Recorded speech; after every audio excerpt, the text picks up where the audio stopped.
Welcome back everyone. Now we were discussing about how to implement this time.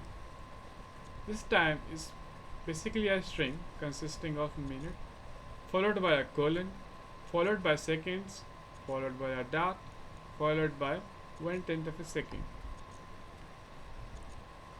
You must be knowing 10 times this value gets incremented, second value gets incremented, and 60 times this value gets incremented, this value gets implemented.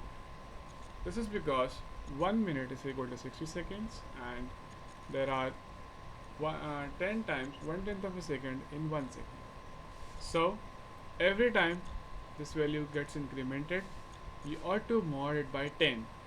Similarly, you ought to mod this value by 60 and increment this value.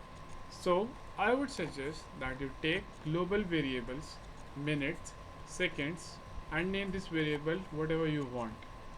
Similarly, to show wins and totals, take these values as global.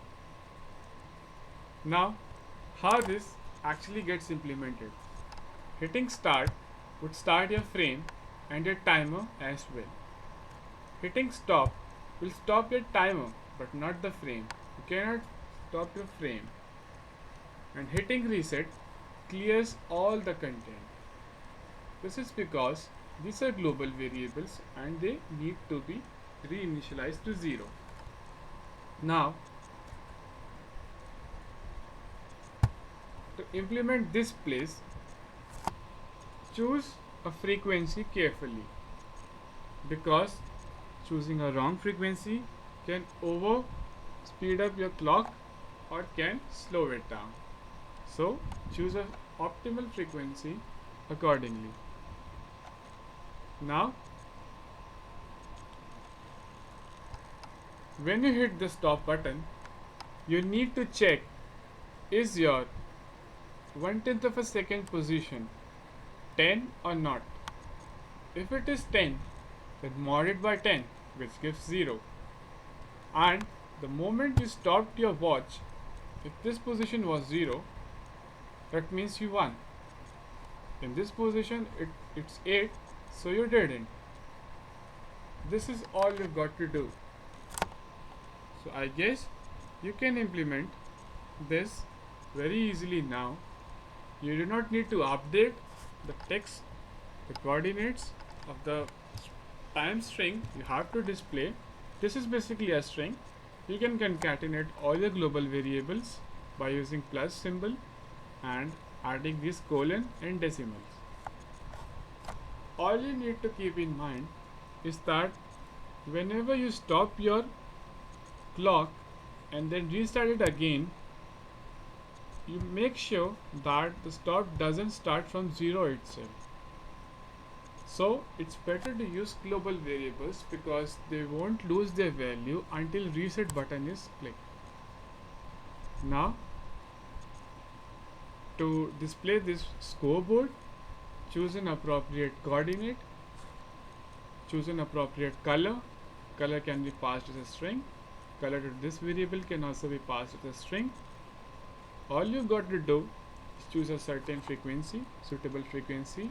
I hope you can figure that out. Mod these values whenever this position is just 10, this position is just 60, and you do not have to really care about this position. So I guess by making use of draw handler, timer function, create a frame, add 3 buttons, implement handlers for these buttons, register them, start your frame, and that's all. You can make your application successfully.